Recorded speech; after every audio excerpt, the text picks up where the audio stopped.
নমস্কার বন্ধুরা, কেমন আছেন আপনারা? বড়দেরকে প্রণাম ও ছোটদেরকে ভালোবাসা জানিয়ে আজকের ব্লগটি শুরু করছি। আজ মঙ্গলবার সকাল 6টা মতো বাজে। এমনি সময় তো সকাল 5:30টার সময় উঠি, আজকে উঠতে উঠতে বেলা 6টা। ওই যে হাড় কাঁপানি শীত, আন্দামানেও যে এতটা শীত পড়ে সেটা আজকে বুঝতে পারলাম। ওই যে নতুন জায়গায় প্রথম শীত। কিন্তু জানেন, যত এই শীতটুকু ওই রাত্রির বেলাটায় আর এই ভোরবেলাটায় ওই 8টা বেজে গেলে তারপরে আর কোনো শীতের দেখা মেলে না। তারপরে পুরোটা দিনই আপনাকে ঘাম ঝরিয়ে পার করতে হবে। আর এই যে সকালবেলা উঠেই এই ডালটা ধুয়ে এই যে ভাজতে দিয়েছি, যেন মনে হলো বরফ গোলা জলে ডালটা ধুলাম। হাতটা একেবারে ঠান্ডাতে আমার শিউরে গেছে। তাই ভাবলাম সকাল সকাল যদি একটু মাছের মাথা দিয়ে মুগ ডালটা করা যায়, তাহলে কিন্তু গরম ভাতের সঙ্গে কোনো মতেই মন্দ লাগবে না। আর রাত্রে রাত্রেই জানলা থেকে বাইরে নজর পড়তেই দেখা মিলল ওই যে একটা ছোট্ট মাছরাঙা। দেখেছেন কেমন গুটিসুটি হয়ে বসে রয়েছে? শীতে ও কুপোকাত, নইলে পরে কি ওইভাবে হাত পা গুটিয়ে বসে থাকে? ওই সামনে বিশাল এক পুকুর আছে, সুযোগ পেলেই ছো মেরে গিয়ে মাছ ধরে নিয়ে আসতো। জানেন, মুসুর ডালটা এখানে ভালো করে ধুয়ে নিয়ে জল ঝরিয়ে একটু তেলে একটু লাল লাল করে এখন ভেজে নেব। একটু হলুদ দেব। ডালটা ভাজার সময় যদি একটু হলুদ দিয়ে ভাজা হয় না, তাহলে না রংটা বেশ সুন্দর হয়। আর আজকে জানেন বাইরের দৃশ্যটাও না খুব অসাধারণ। দাঁড়ান, ডালটায় জলটা দিয়ে নি, তারপরে আপনাদেরকে নিয়ে যাচ্ছি। আমিও এখনো বাইরে বেরোইনি, কিন্তু জানলা থেকে বোঝা যাচ্ছে আজকের দৃশ্যটা সত্যি মন কাড়া হবে। দেখেছেন, এখন কিন্তু ওই ধরুন 7টা বাজতে গেছে, কিন্তু মনে হচ্ছে যেন এখনো সূর্যদেব ওঠেননি। আকাশের রং আর জলের রং একেবারে এক, কেমন সাদা ধোঁয়াশে হয়ে রয়েছে। দেখেছেন, অসাধারণ দৃশ্য। কিন্তু আন্দামানে থেকে এরকম ধরনের দৃশ্য দেখতে পাবো কখনো ভাবতেই পারিনি। যেন মনে হচ্ছে কোনো হিল স্টেশনে বেড়াতে চলে আসলাম। আর দেখেছেন, আজকে কিন্তু গায়ে আবার সোয়েটার দিয়েছি। কি করব, না দেওয়ার কোনো উপায় ছিল না। জানলা দরজা সমস্তটা বন্ধ, তবুও যেন কেমন ঠান্ডায় শিউরে উঠলাম। ছেলেটা এখনো ঘুমাচ্ছে, জানি না ঘুম থেকে উঠে কি করবে। ওই যে বাহানা শুরু করবে, গরম জল দাও, এই দাও, হ্যান দাও, ত্যান দাও, আমি আজকে স্কুলে যাব না। এত শীতে কি কেউ স্কুলে যায়? সে তো বিশাল এক অজুহাতের পাহাড় সামনে এনে রাখবে। ডালটা সেদ্ধ হলো, এখন আর একটা কড়াইতে একটু সর্ষের তেল গরম করলাম, আর তাতে দিলাম জিরে ফোড়ন। এই সর্ষের তেলে রান্না করলে না গোটা ঘরটাই কেমন যেন সর্ষের তেলের গন্ধে মমা করে।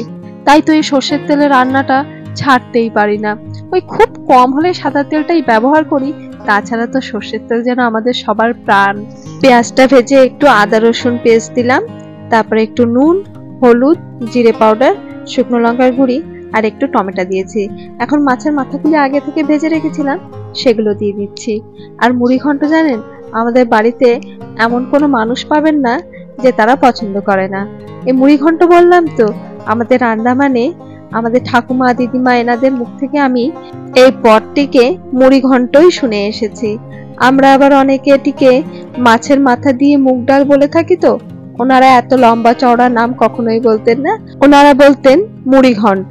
আর ঠাকুমা যেদিনই বলতো এই মুড়ি ঘন্ট রান্না করেছি, খাবি নাকি, অমনি সবকিছু ছেড়ে ছুটে চলে যেতাম ঠাকুমার ওখানে মুড়ি ঘন্ট দিয়ে ভাত খেতে। মিশমি,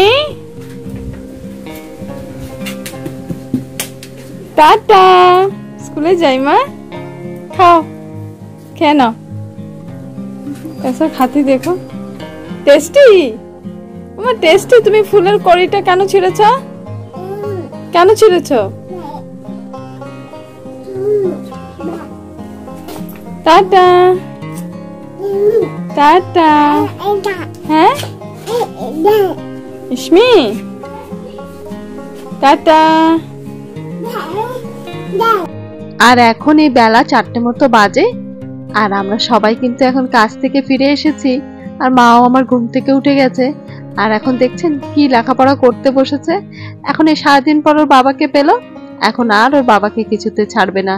আরো হ্যাঁ, আর একটা জিনিস অনেকদিন থেকে ভাবছিলাম আপনাদের সঙ্গে একটু শেয়ার করব। এই যে দেখেছেন এই গাছটা, এই গাছটার নাম হচ্ছে নাকি রাবার প্লান্ট। এটা আবার অনলাইন থেকে অর্ডার করেছি। আবার শুধু ওটাই নয়, এই যে দেখতে পাচ্ছেন লাকি বাম্বু ট্রি, এটাও কিন্তু অনলাইন থেকে আনিয়েছি। আরেকটি আছে, ওটা আবার বাইরে রাখা। এই যে মানি প্লান্ট, এটার আবার পাতা দেখেছেন কেমন যেন আবার একটু হলদে হলদে হয়ে গেছে, তাই আবার একটু বাইরে রাখলাম। এই যে সেই কোন মুখ্যভূমি থেকে এই সুদূর আন্দামানে অনলাইনের তরফ থেকে গাছপালাও চলে আসছে, ভাবতে পারেন। আমার তো কেমন যেন ভেবেই অবাক লাগছে। আর এখন এই 5টা মতো বাজে, সবাই মিলে তৈরি হয়েছি, এখন একটু বেরোবো ছেলের স্কুলের উদ্দেশ্যে। আজ হলো গিয়ে আবার ওদের স্কুলে অ্যানুয়াল ডে। মিশমি টাটা। ভাই আমরা মজা করবো। কোন লাইটটা? আমি করে দিচ্ছি অন।